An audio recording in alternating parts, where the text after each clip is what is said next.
अस्सलामु अलैकुम वरहमतुल्लाहि वबरकातुहू। शाबान यानी शब बारात के मौके पर हमारे बहुत सारे भाई बहन हलवा वग़ैरह बनाते हैं। हलवा बनाकर उस पर नज़र नियाज़ और फ़ातिहा कराते हैं, अपने मरहूमीन को ईसाल सवाब करते हैं और अपने दोस्त अहबाब रिश्तेदारों को खिलाते हैं। लेकिन शब बारात में हलवा बनाने के ताल्लुक़ से कुछ लोग ये भी कहते हैं कि शब बारात में हलवा बनाना जायज़ नहीं है, ये हराम है, बिदअत है। सहाबा इकराम के ज़माने में हलवा नहीं बनाया जाता था शब बारात में। नाज़रीन, इंशाअल्लाह ताला शब बारात में हलवा बनाने के ताल्लुक़ से बहुत अहम और ज़रूरी बातें हम आपसे शेयर करेंगे, जिससे दूध का दूध और पानी का पानी हो जाएगा। ये वीडियो आपके लिए बहुत अहम है, आप इसे एंड तक ज़रूर देखें।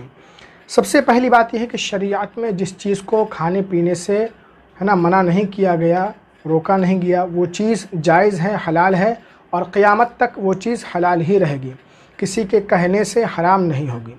शब बारात में हलवा पकाने को जो लोग नाजायज़ व हराम बिदअत कहते हैं, वही लोग इस रात में हलवा पकाने के हराम होने को साबित करें, इस पर दलील पेश करें, और ये कर भी नहीं सकते, क्योंकि शब बारात में हलवा बनाने के नाजायज़ व हराम होने पर शरीयत में कोई दलील है ही नहीं, ना तो कुरान में, न हदीस में, और ना ही किसी बड़े आलिम या बुज़ुर्ग की किताब में।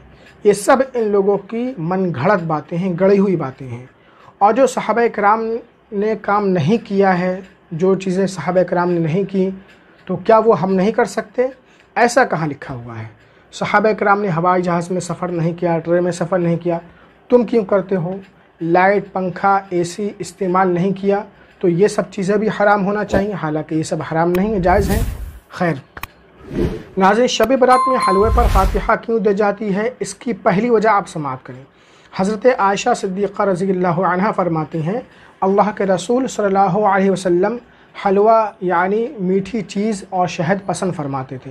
इमाम इब्न बत्ताल बुखारी शरीफ की शरह में फरमाते हैं, हलवा हर मीठी चीज़ को कहते हैं, और फरमाते हैं अंबिया कराम, औलिया कराम और सालिहीन मीठी और पाकीज़ा चीज़ें पसंद फरमाते हैं।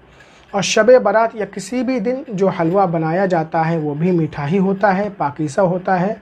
हलवा कहते ही मीठी चीज़ को है, इसीलिए हम इस बरकत वाली रात में वो चीज़ बनाते हैं जो हमारे प्यारे नबी सल्लल्लाहु अलैहि वसल्लम, अंबिया कराम और बुज़ुर्गान दीन पसंद फरमाते थे।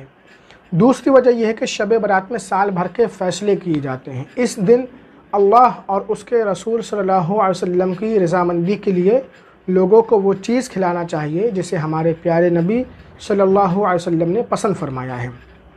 इसीलिए हम हलवा बनाकर एक दूसरे को खिलाते हैं, उस पर फ़ातिहा कराते हैं। नाज़रीन, शब बारात में हलवा बनाने के ताल्लुक़ से अब कुछ लोगों ने ये भी कहना शुरू कर दिया है कि मुसलमान इसे ज़रूरी समझने लगे हैं, यानी अगर कोई ना बनाए तो उसे गुनाहगार समझा जाता है, इसलिए शब बारात में ख़ास तौर से हलवा बनाना हराम है और बाकी दिनों में हलाल है। ये तो हद ही हो गई। क्या ये लॉजिक है? वही हलवा साल के 12 महीने हलाल है, मगर इस मुबारक महीने में हराम, माज़अल्लाह। हालांकि यही मना करने वाले लोग हर दिन सैकड़ों चीज़ें, सैकड़ों काम को ज़रूरी समझकर करते हैं, उस वक्त इन्हें हलाल, हराम, जायज़, नाजायज़ नज़र नहीं आता है। हम तो शब बारात में हलवा बनाने को ज़रूरी नहीं समझते हैं कि अगर कोई ना बनाए तो वो गुनहगार होगा, लेकिन अगर कोई इसे ज़रूरी समझता भी है तो ये इतना बुरा नहीं जितना कि किसी हलाल चीज़ को हराम समझ लेना, क्योंकि हलाल चीज़ को हराम समझ लेना ये शरीयत में गढ़ना है, जो कि बिल्कुल सरासर नाजायज़ हराम है। तो हराम काम तो ये खुद करते हैं, उल्टा हम पर इल्ज़ाम लगाते हैं। दोस्तों, आप शब बारात में जिस तरह हलवा बनाते आए हैं बनाते रहें और इस पर नियाज़ व फ़ातिहा कराते रहें। अगर कोई आपसे कहता है कि ये बिदअत है, हराम है, नाजायज़ है, तो उसे कहने दीजिए। वीडियो को लाइक शेयर ज़रूर करें। अस्सलामु अलैकुम व रहमतुल्लाहि व बरकातुहू।